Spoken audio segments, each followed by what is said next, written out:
کے والدین رہتے ہیں، اس کا خاندان رہتا ہے، اس کا قبیلہ رہتا ہے۔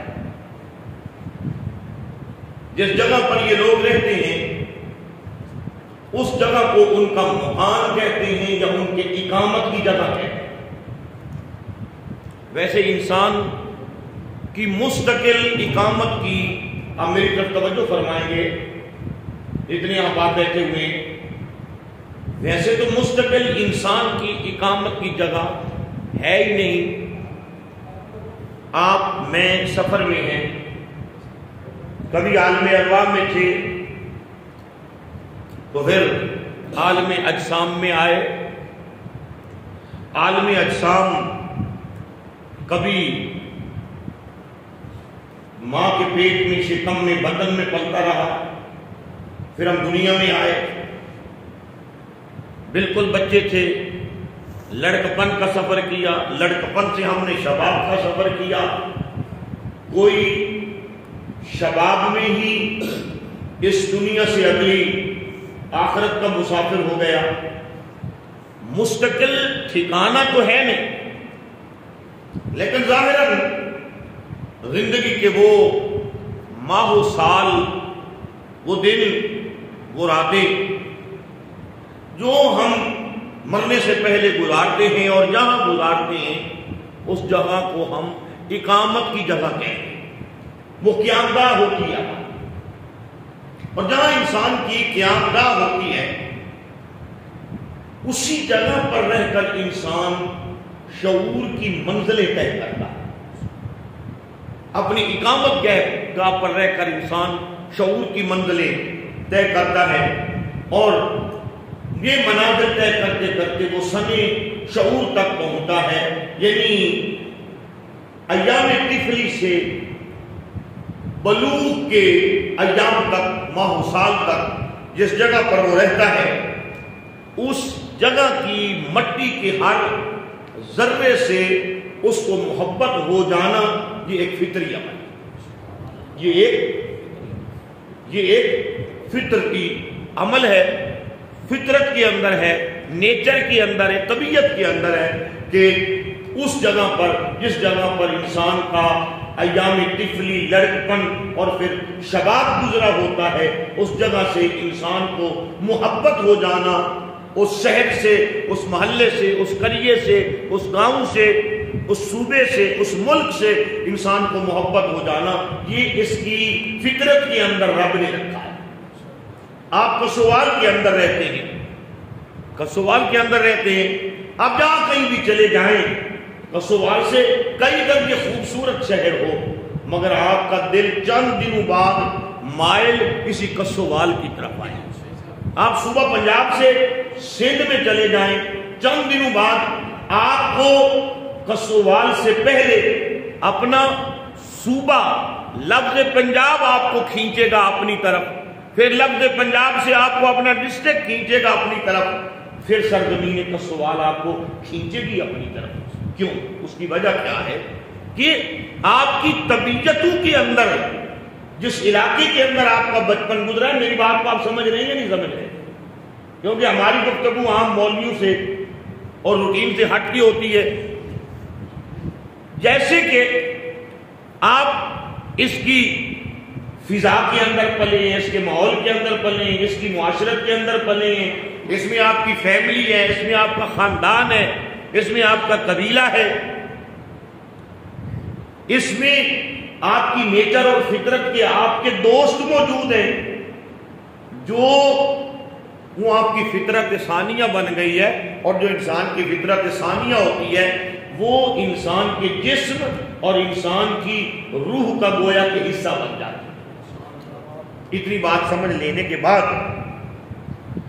آگے چلیں، جس جگہ پر کوئی رہتا ہے، یعنی جس ملک کے اندر یا جس خطے کے اندر کوئی رہتا ہے، اس ملک یا اس خطے کو اگر کوئی نقصان پہنچانا چاہے، اور اس ملک، اس خطے، اس سرزمین کی طرف اگر کوئی میلی آنکھ اٹھا کر بھی اگر دیکھنا چاہے تو اس کی آنکھ اٹھتی بعد میں ہے۔ غیرت مند انسان اور غیرت مند قوم اس کی آنکھ کو پہلے نکال کے بعد رکھتے ہیں۔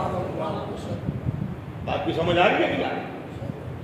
جی جتنی بات آپ کو سمجھ آ گئی نا، یہ ایک فطرت کا تقاضا ہے اور غیرت کا تقاضا ہے کہ جہاں ہم رہتے ہیں اس مٹی کے ذروں سے ہماری محبت ہو جائے نا، یہ ایک فطرتی تقاضا ہے اور یہ ایک شعوری تقاضا ہے، یہ ہمارے شعور کے اندر بات آ جاتی ہے۔ اتنی بات سمجھ لینے کے بعد آپ یہ سمجھ لیں کہ اللہ رب العزت نے انسان کی فطرت کے اندر یہ ایک مادہ رکھا ہے، انسان کی فطرت میں یہ ایک مادہ رکھا ہے کہ وہ اپنے ملک کی مٹی سے جو محبت کرتا ہے اس محبت کے اندر لالچ نہیں ہوتا، اپنے ملک کی مٹی سے جو محبت ہوتی ہے وہ محبت بے لوث بھی ہوتی ہے، بے غرض بھی ہوتی ہے۔ سبحان اللہ تو آپ نے، وہ بے لوث بھی ہوتی ہے اور بے غرض بھی ہوتی ہے، وہ بے لوث محبت ہوتی ہے، بے غرض محبت ہوتی ہے۔ ہم میں سے کوئی بندہ جتنا بھی ڈرپوک ہو، جتنا بھی ڈرپوک ہو، ہمارا شہر چھوٹا سا ہے، جیجا وطنی والے پروگرام بنا لے، میاں جنو والے پروگرام بنا لے کہ ہم نے میاں جنو اور جیجا وطنی والے عوام نے اور اثر و رسوخ والے لوگوں نے مل کر کسوال پہ قبضہ کر لینا، حالانکہ وہ بھی مسلمان ہیں، وہ بھی مسلمان ہیں، تو کیا ہم قبضہ کرنے دیں گے؟ ان کے ساتھ ہمیں لڑنا پڑے گا، لڑیں گے، ہم باہر نکلنا پڑے گا، نکلیں گے، صرف پھر اپنے گھر کا تحفظ کریں گے یا پھر آپ پڑوسی کے گھر کا بھی تحفظ کریں گے؟ جی پھر آپ اپنے پورے محلے کا تحفظ کریں گے، وہ چاہے اس کے اندر آپ کے محلے کے اندر چاہے جٹوں کا گھر ہے یا ملکوں کا گھر ہے، انصاریوں کا گھر ہے یا شیخوں کا گھر ہے یا مولوی صاحب کا گھر ہے، مسجد ہے، مدرسہ ہے، مکتب ہے، سکول ہے، پھر آپ کیا کریں گے؟ اجتماعی طور پر آپ سب کی کیا کریں گے؟ حفاظت کریں گے۔ کسی ایک کی حفاظت کرتے ہوئے بھی آپ کی جان جاتی ہے تو آپ کہیں گے جان جاتی ہے تو چلی جائے، کسووال میرا شہر ہے، اس پر جیجا وطنی یا میاں جنو والوں کا حق ہے۔ اتنی بات کی آپ کو سمجھ آ گئی ہے نہیں آ؟ حالانکہ وہ ہمارے ہی بھائی ہیں، لیکن پھر بھی ہم اپنے علاقے پر کسی کو قبضہ نہیں کرنے دیتے۔ یہ فطرت کا اصول ہے، یہ کیا ہے؟ فطرت کا اصول ہے، اور اس اصول اور ضابطے کو پیش نظر رکھتے ہوئے جس ملک کے اندر ہم رہتے ہیں، جس ملک نے ہمیں شہر دیے اور ان شہروں کی وجہ سے ہمیں ہماری پہچان ہوئی اور بین الاقوامی طور پر دنیا کے نقشے پر آپ کی پہچان، آپ کی پہچان، آپ کی پہچان، میری پہچان، قاری صاحب کی پہچان، حاجی عبدالرشید کی پہچان، سب کی پہچان بحیثیت کسووالیہ نہیں ہے، بحیثیت پاکستانی قوم۔ اتنی بات کی، اب اتنی بات آپ تک پہنچی ہے یا نہیں پہنچی؟ بحیثیت پاکستانی قوم ہے، بحیثیت پاکستانی قوم ہے۔ آپ مکہ میں چلے جائیں، آپ مدینہ میں چلے جائیں، یہ اسلام کے اور ایمان کے مرکز ہے، ایسے ہے یا نہیں؟ میرے ساتھ بولا تو کرے نا جی۔ اور آج میں یہ چاہ رہا ہوں کہ میں جماعت کے بعد اعلان کر دوں کہ اگلا جمعہ انشاءاللہ 2:15 بجے ہوگا۔ گرمی ہے اور گرمی کی شدت کی وجہ سے دور دراز کے احباب حاجی صاحب نہیں پہنچ سکتے، اس لیے جمعے کا ٹائم بڑھانا پڑے گا۔ بہرحال مشورہ آپ کر سکتے ہیں، مجھے مشورہ میرے کان تک پہنچا بھی سکتے ہیں، لیکن میرا ارادہ یہ ہے تو ہم مکہ اور مدینہ کے اندر چلے جائیں، حالانکہ وہاں ہماری پہچان کیا ہے؟ مسلم۔ کیا ہے؟ مسلم۔ یہ ایسی پہچان ہے جس سے آپ کو کوئی انکار نہیں ہے۔ وہاں ہماری پہچان کیا ہے؟ مسلم ہے۔ وہاں ہماری پہچان کیا ہے؟ مصطفی ہے۔ وہاں ہماری پہچان کیا ہے؟ محمدی ہے، حضور صلی اللہ علیہ وسلم کے غلاموں والی پہچان، یہی پہچان ہے۔ مگر وہاں آپ سے اگر کوئی پوچھتا ہے کون ہے، کیا کہتے ہیں؟ مسلمانوں میں، وہاں تو سارے مسلمان ہیں، وہاں کیا کہتے ہو؟ میں عبد الرحمان پوچھنے والے کو نہیں، وہاں مسلم بھی نہیں کہتے ہو آپ، اپنا نام عبد الرحمان بھی نہیں کہتے ہو، اپنا نام قاری فیاض بھی نہیں کہتے ہو۔ جب کہا جاتا ہے کون ہے تو کہتے ہیں انا من الپاکستان، میں پاکستانی ہوں، پاکستان سے۔ یہی پہچان ہے نا آپ کو۔ تو جس ملک نے بھلا آپ کو دنیا کے نقشے پر پہچان دی ہے، اس ملک کی طرف اگر کوئی میلی آنکھ دیکھے تو اتنا کوئی بھی بے غیرت نہیں ہے کہ اس آنکھ کی طرف کوڑی آنکھ نہ دیکھے۔ کوڑی آنکھ دیکھنا دور کی بات ہے، میلی آنکھ میں سے صرف میل نہیں نکالتے، غیرت مند پوری کی پوری آنکھ کو نکال کر بات رہے تھے۔ اتنی بات سمجھ گئے آپ لوگ؟ یہ تقاضا ہے ملک کی مٹی کا۔ اور جیسے کہ آپ کے اندر یہ ضرب المثل عام ہے اور مشہور ہے، آپ کے اندر یہ ضرب المثل عام ہے اور یہ مشہور ہے کہ ملک کی مٹی کیا ہے، ملک کی مٹی کیا ہے، ملک کی سرزمین کیا ہے؟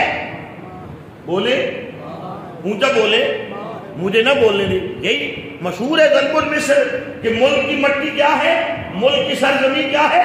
یہ ہماری ماں ہے۔ توجہ ہے کہ نہیں؟ یہ ہماری ماں ہے۔ تو ماں سے کتنا روحانی تعلق ہوتا ہے اور ماں سے کتنا جسمانی تعلق ہوتا ہے، ماں سے کتنا ذہنی تعلق ہوتا ہے اور ماں سے کتنا نظریاتی تعلق ہوتا ہے۔ ماں کے لیے بولا جانے والا ایک جملہ بھی قابل قبول نہیں ہوتا۔ تو یہی وجہ ہے کہ ہمارے وہ غیرت مند نوجوان جو ملک کی سرحدوں پر پہرا دے رہے ہوتے ہیں، جب اس سرزمین ماں کی طرف کوئی قدم آگے بڑھاتا ہے تو اس کے قدم کاٹ دیتے ہیں اور اس کا سینہ چھلنی کر دیتے ہیں، اور اس ماں کی سرحد کی حفاظت کرتے ہوئے اگر انہیں جان بھی دینا پڑے تو وہ صرف ایک جان نہیں دیتے، اس وقت ان کا جذبہ صادق یہ ہوتا ہے کہ یہ ایک جان ہے، اللہ مجھے ہزاروں جانیں دے تو میں اپنی سرزمین پر قربان کرتا چلوں، کرتا جاؤں اور کرتا جاؤں۔ سبحان اللہ کہے نا۔ اور یہ سرزمین، اس کی حفاظت، اس کی ترقی اور اس سرزمین پر رہنے والوں کا امن اور رہنے والوں کا سکون، امن آپسی سکون کے ساتھ سونا جاگنا، اپنی معیشت کرنا، کاروبار کرنا، مذہبی زندگی کو آگے بڑھانا مرہون منت ہوتا ہے ان نوجوانان مملکت کا، ان جوانوں کا جو اس سرزمین کی سرحدوں پر اپنی جان کو ہتھیلی پر رکھ کر اپنے سر پر کفن باندھ کے آپ 24 گھنٹے آرام کے ساتھ زندگی گزارتے ہیں۔ وہ 24 گھنٹے اپنی زندگی اور موت کو نظر انداز کر کے صرف اور صرف آپ کے ملک کی سرحدوں کی حفاظت کریں۔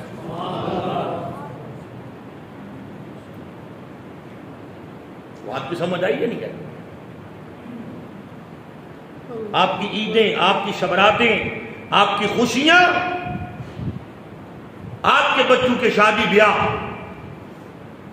آپ ہر جیز و نجیز رسم کے اندر شامل ہوتے ہیں، مگر وہ کئی سال تک اپنے بچوں کے ساتھ عید کی خوشیاں نہیں منا سکتے۔ پھر اللہ رب العزت نے انہیں آپ سے زیادہ درجات بھی عطا کیے، آپ سے زیادہ عزتیں بھی عطا کی ہیں، آپ سے زیادہ عظمتیں بھی عطا کی۔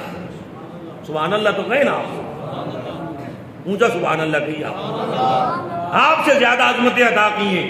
امام الانبیاء تاجدار مدینہ صلی اللہ علیہ وآلہ وسلم کا فرمان عالی شان ہے کہ اللہ کو 2 قطرے بڑے پسند ہیں، 2 قطرے بڑے پسند ہیں۔ ایک قطرہ شہید کے اس لہو کا جو ملک و ملت یعنی مذہب و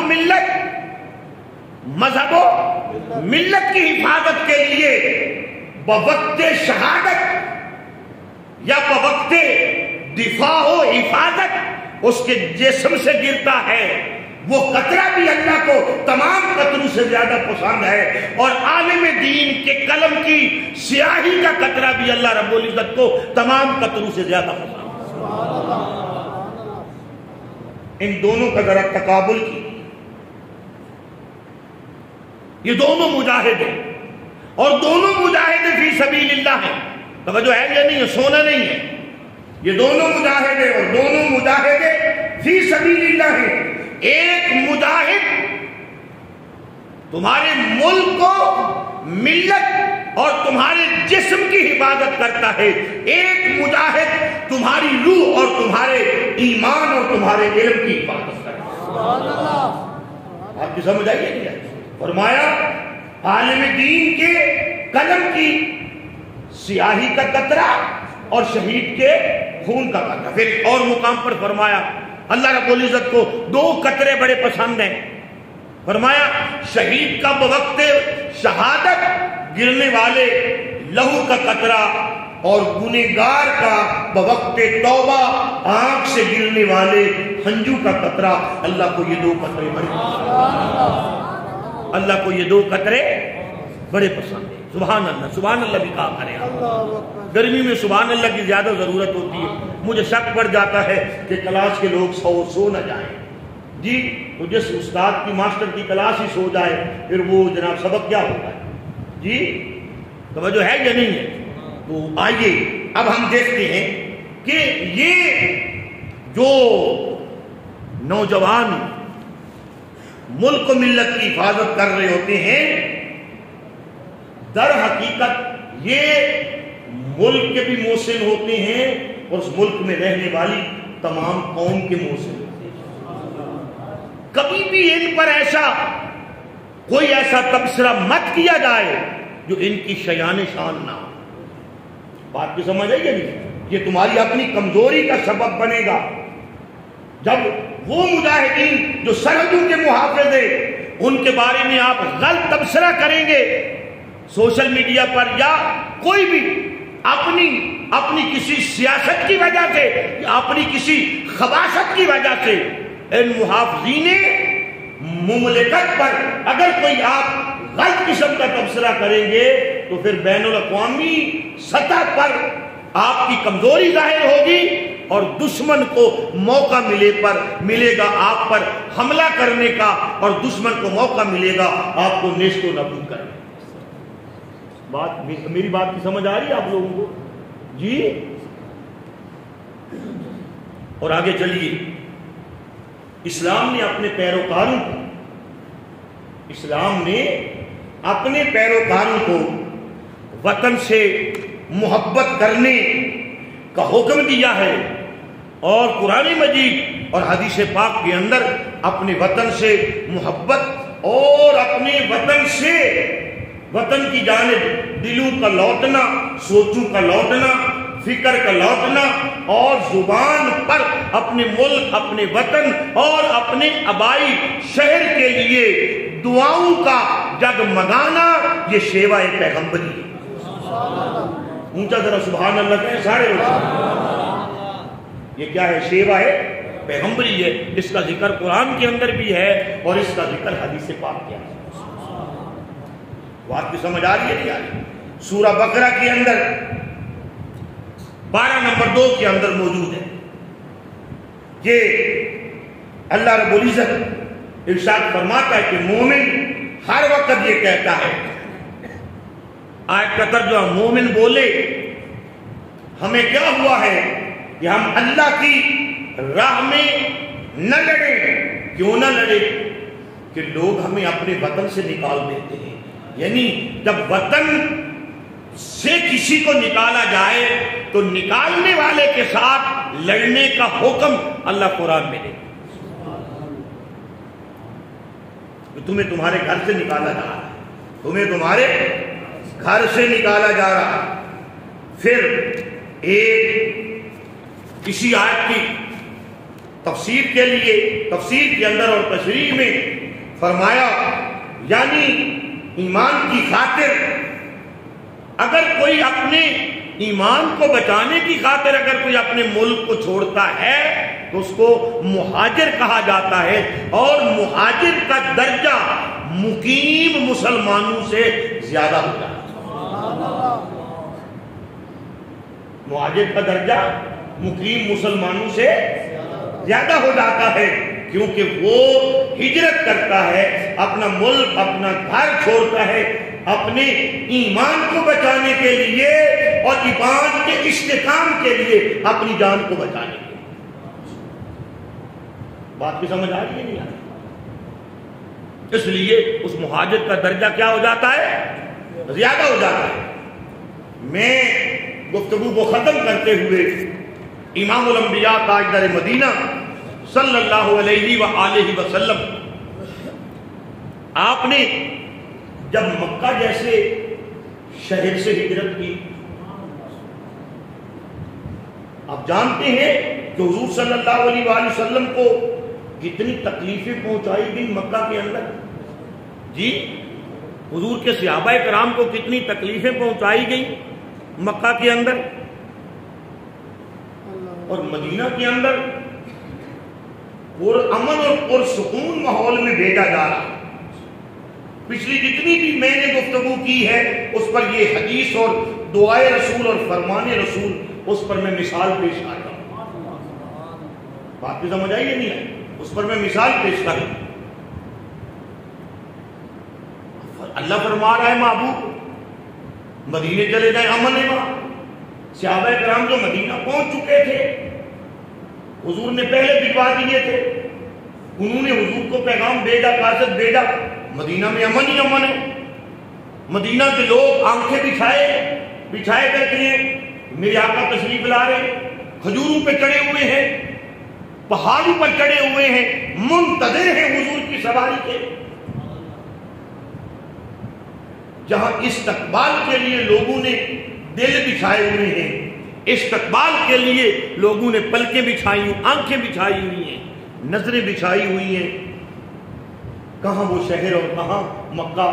جب میرے آقا مکہ کی حد میں سے نکلے تو میرے آقا کی آنکھوں سے چھم چھم آنسو آئے، اور مکہ کی طرف منہ کر کے دونوں ہاتھ بلند کیے، فرمایا ہے مکہ میں محمد تمہیں کبھی بھی نہ چھوڑتا، پر تیرے بیٹے مجھے تجھ میں رہنے نہیں۔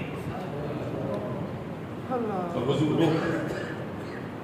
روک وہاں امن ہے، وہاں استقبال ہو رہا ہے، وہاں لوگ دل بچھا کے بیٹھے ہیں، آنکھیں بچھا کے بیٹھے ہیں، مگر میرے آقا کا بچپن یہاں گزرا تھا، لڑکپن یہاں گزرا تھا، شباب یہاں گزرا تھا، ان گلیوں میں میرے آقا چلتے تھے۔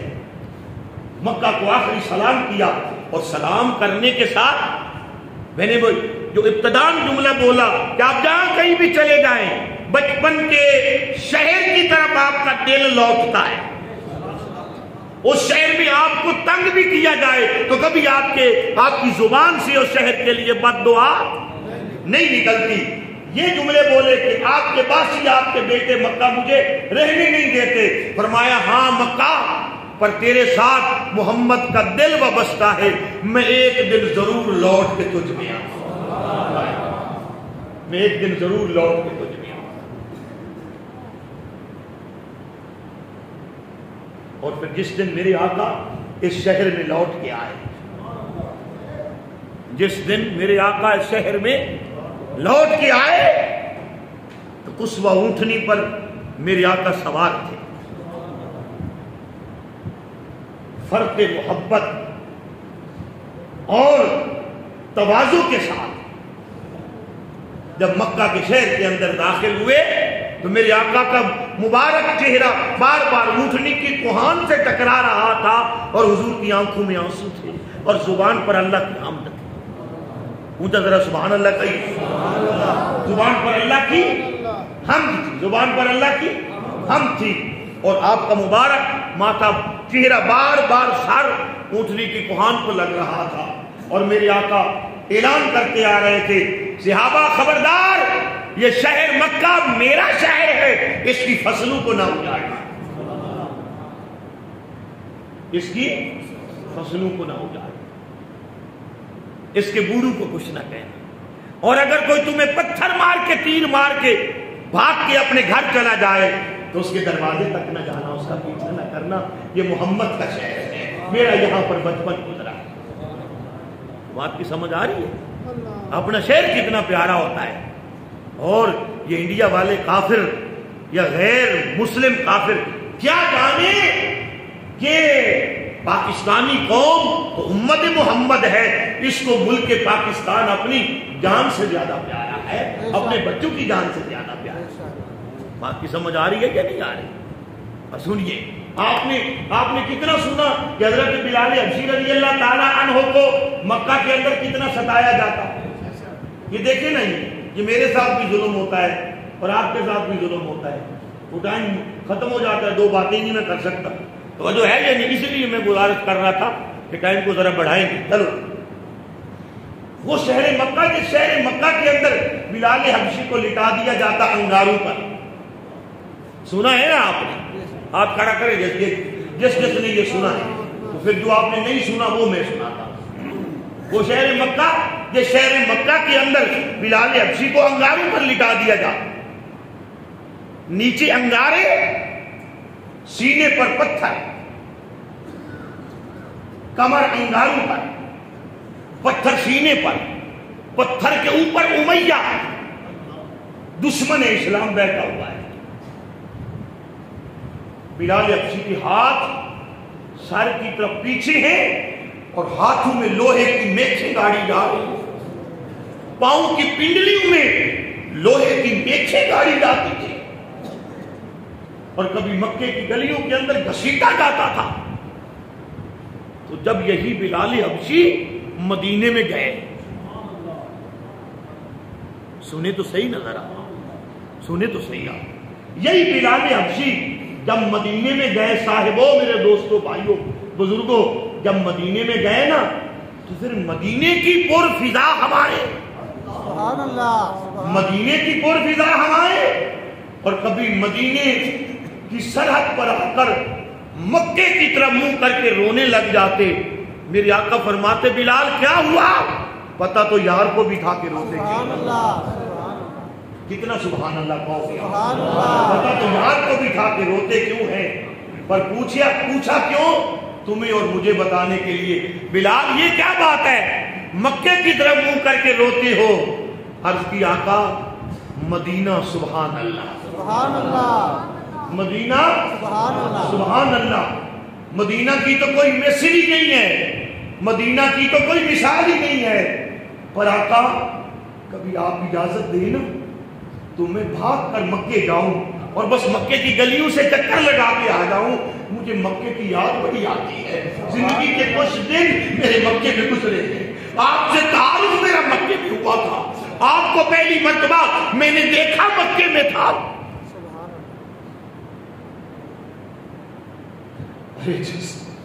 جس شہر کے اندر، جس جگہ اور جس ملک کے اندر انسان نے شعور کی آنکھ کھولی ہو، چاہے اس میں اس ملک کے باسی جسم کے اندر پھالے بھی کھبا دیں، میخیں بھی کھبا دیں، پھر بھی اس شہر سے انسان دور جائے اور امن کے اندر رہے، چاہے ادھر بے امنی تھی پھر بھی بار بار مکے کی یاد ستاتی تھی بلال حبشی، بار بار مکے کی یاد ستاتی تھی بلال حبشی کو۔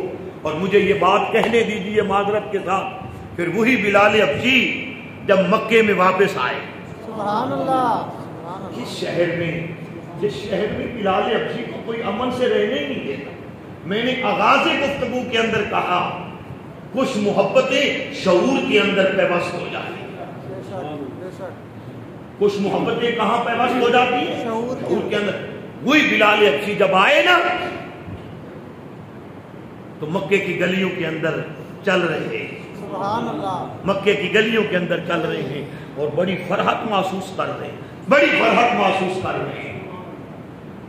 بلال حبشی کو میرے آقا نے دیکھا، فرمایا بلال تیری بڑی چاہت تھی مکے کے اندر آنے کی، آقا بڑی حسرت تھی، اور بلال یہ وہی مکہ ہے اور یہ وہی کعبہ ہے جس میں تمہیں رب کا کوئی نام نہیں لینے دیتا تھا، آج ہم آ گئے ہیں نا، آ بلال میں تمہیں اٹھاتا ہوں۔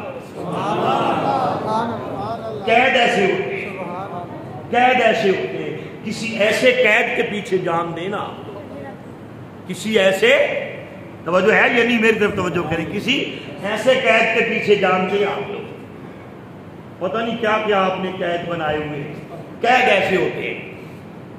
میرے آقا فرمایا بلال آنا میں تمہیں اٹھاتا ہوں۔ آقا مجھے اٹھائیں گے؟ فرمایا میں نہیں تمہیں اٹھاؤں گا تو کون اٹھائے گا؟ بلال حبشی کو خود اپنے ہاتھوں سے اٹھایا، کعبے پہ چڑھا دیا۔ فرمایا بلال اب سارا مکہ نیچے رہ گیا، مکے کو تکنے کی تیری حسرت تھی، مدینے کی سرحد پہ آ کے مکے کی جانب دیکھتا تھا، اب سب سے اونچے مقام کعبے کی چھت پہ کھڑا کر دیا، مکے کو اپنی دل بھر کے نظروں سے دیکھ بھی لے اور کعبے کی چھت پہ کھڑے ہو کے آزاد بھی سنا۔ یہ شہر اپنے شہر اور ملک سے محبت ہوتی ہے۔ اور پھر جب اذان پڑھ کے نیچے آئے نا، نیچے آئے، مجھے بھی احساس ہوتا ہے وقت کا، اور بڑی تکلیف میں آپ تک پیغام پہنچاتے ہیں۔ جب نیچے آئے نا تو میرے آقا امام الانبیاء تاجدار مدینہ فرمایا بلال ذرا کمر سے کپڑا اٹھاؤ، کمر سے کپڑا اٹھاؤ۔ بلال حبشی نے کمر سے کپڑا اٹھایا اور میرے آقا ایک ایک زخم پر ہاتھ رکھتے تھے اپنی انگلی شہادت۔ سنیے گا، بلال حبشی کے ایک ایک زخم پر جس کو کولو سے جلایا گیا تھا، وہ نشان آخری زندگی تک رہے، ایک ایک نشان پر انگلی رکھتے اور میرے آقا پوچھتے بلال یہاں جو تیرا جسم جلایا گیا کیوں جلایا گیا؟ اور کبھی میرے آقا پوچھتے بلال یہ زخم کس کے لیے لگایا گیا؟ آئے ہائے ہائے، بلال یہ زخم کس کے لیے لگایا گیا؟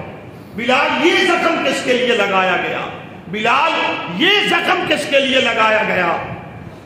بلال کہتے آقا بس میں آپ کا نام لیتا تھا تو لوگ مجھے یہ زخم لگا دیتے تھے۔ فرمایا بلال بس تو نے صبر کیا نا، صبر کیا، اور آج تو نے کعبے کے اوپر کھڑے ہو کر میرا اور میرے رب کا نام لیا، آج تو کسی نے زخم نہیں نہ لگایا، آج تو کسی نے زخم نہیں نہ لگایا۔